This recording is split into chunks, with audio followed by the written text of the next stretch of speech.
On a summer afternoon in 1917, 3 peasant children stood before a lady clothed in light, and she opened her hands. What poured out was not more light. It was fire. Our Lady showed us a great sea of fire. Plunged in this fire were demons and souls in human form, amid shrieks and groans of pain and despair, which horrified us and made us tremble with fear.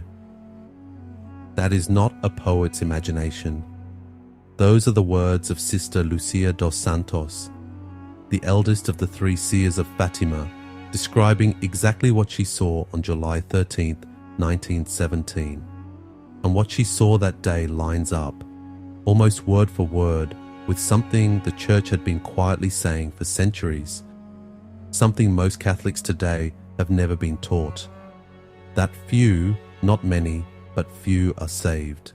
Stay with me, because this is not a message meant to despair over. It's a message meant to wake us up. By July, word had spread. 2 months earlier, in May 1917, 3 shepherd children, Lucia, aged 10, and her younger cousins Francisco and Jacinta Mato, ages 9 and 7, had reported seeing a beautiful lady above a small holm oak tree at the Cova da Iria, outside the village of Fatima. She had asked them to return on the 13th of each month. By July, several thousand people had gathered to see for themselves. Portugal was at war. The government was openly hostile to the Church. And into that anxious summer, heaven had something urgent to say. Jacinta's own father, Manuel Marto, called Timarto by the villager, was there. He didn't see the lady, but he saw the sky dim as if a small grey cloud had settled over the tree. He felt the air turn suddenly cool in the middle of a Portuguese summer, and he heard his own daughter and her cousins gasp in terror at something he could not see. Lucia, as always, was the only one who spoke with Our Lady. She asked what was wanted of them. The answer? Keep coming back, keep praying the Rosary every single day, because only she can help you. Lucia begged for a miracle so people would believe. Our Lady promised one, in October, for all to see. Then she asked for something else, sacrifice, reparation for sinners, and she taught them a short prayer that Catholics still say today at the end of every Rosary decade. Oh my Jesus, it is for love of you, for the conversion of sinners, and in reparation for the sins committed against the Immaculate Heart of Mary.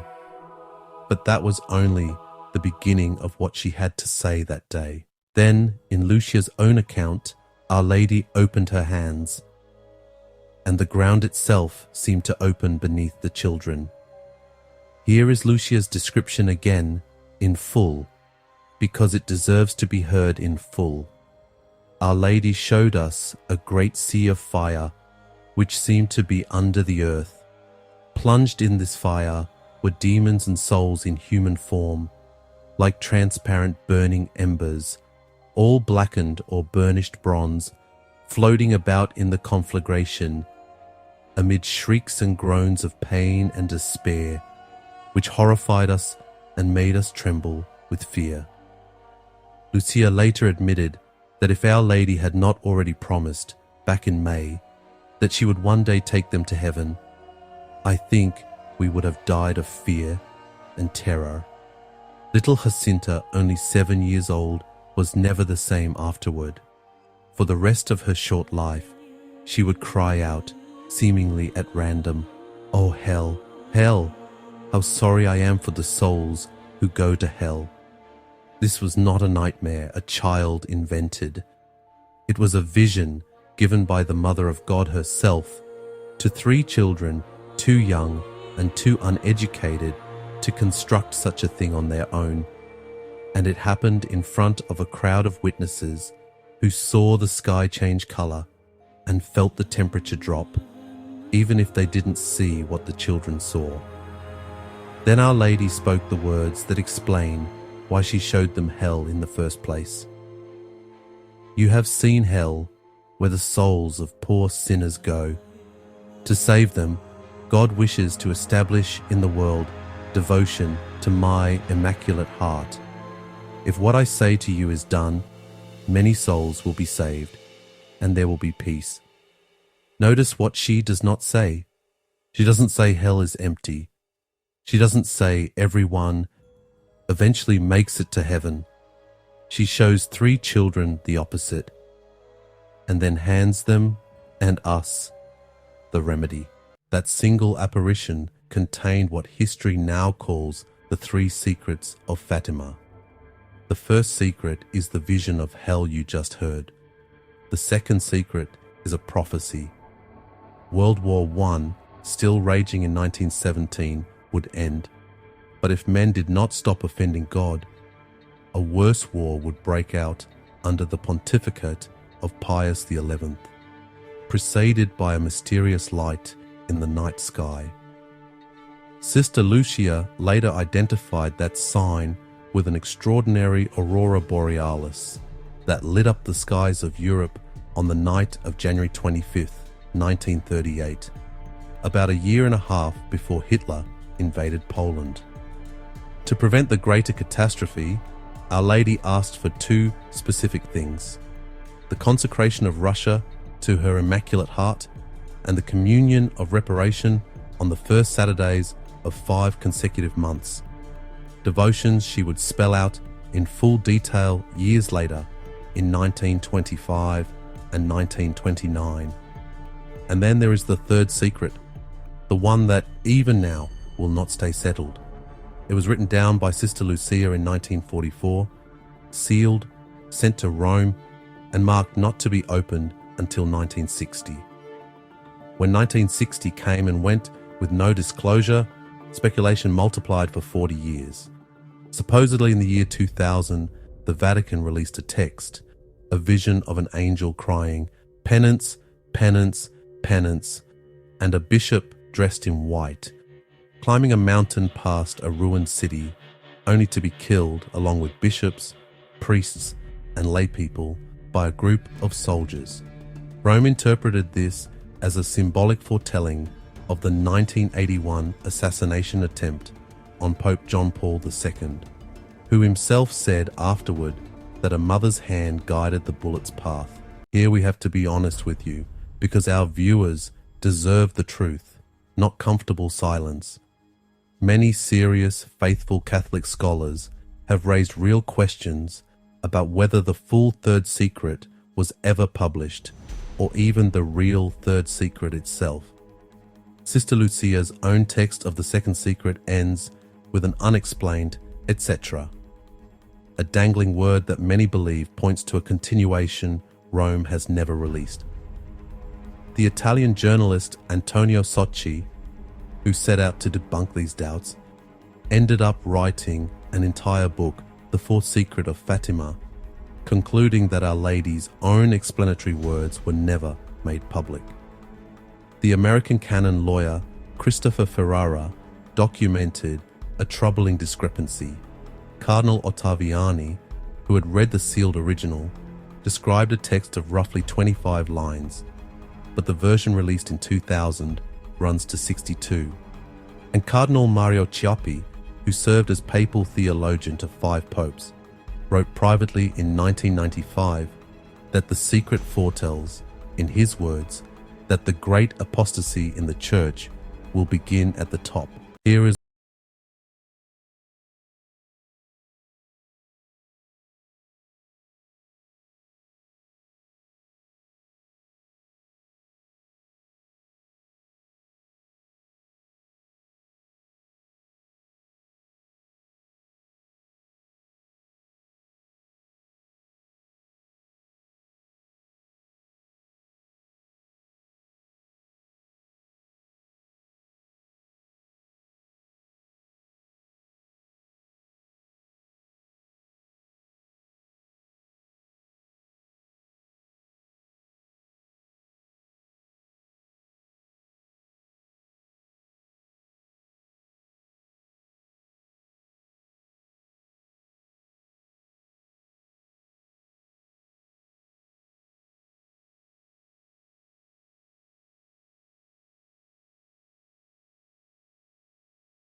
confirmed it.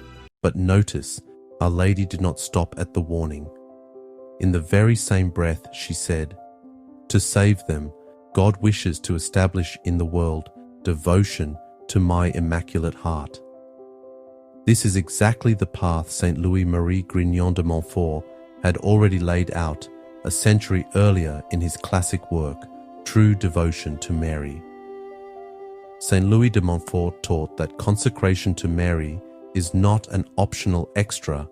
For especially pious Catholics, it is, in his words, a sure and easy road to Jesus Christ. And of the Rosary specifically, he wrote with total confidence, "Never will anyone who says his Rosary every day be led astray by the devil." That is the whole logic of Fatima in a single sentence. The gate is narrow, many will not find it, but Our Lady herself is standing in the road, holding out the one weapon guaranteed to get us through it. So what did Our Lady actually ask of us on July 13th, 1917? 4 things. The daily Rosary, prayer and sacrifice for sinners, because, as she said, many souls go to hell because they have no one to make sacrifices and pray for them. The 5 first Saturdays devotion, confession, communion, the Rosary, and 15 minutes of meditation offered in reparation to her Immaculate Heart. And the Consecration of Russia, a request the popes have wrestled with for over a century. None of it is complicated. None of it requires special permission or theological training. It requires only that we take seriously what 3 shepherd children took seriously in 1917. That hell is real, that souls go there, and that a mother has given us the exact way to keep ourselves and the people we love out of it. Saint Leonard of Port Maurice, after preaching the most frightening sermon of his life, did not end in despair. He ended like this: "Whether there are many or few that are saved, I say that whoever wants to be saved will be saved, and that no one can be damned if he does not want to be." That is the real message of Fatima too. Not fear for fear's sake, but fear that drives us today to the Rosary in our pocket and the sacrifices we can start making right now. Our Lady promised that in the end, her Immaculate Heart will triumph. Let's not wait for the end to start believing her. If this helped you understand Fatima more deeply, subscribe and check the description for our full breakdown of all 3 secrets and our companion piece on St. Leonard's warning on the fewness of those who are saved. Ave Maria.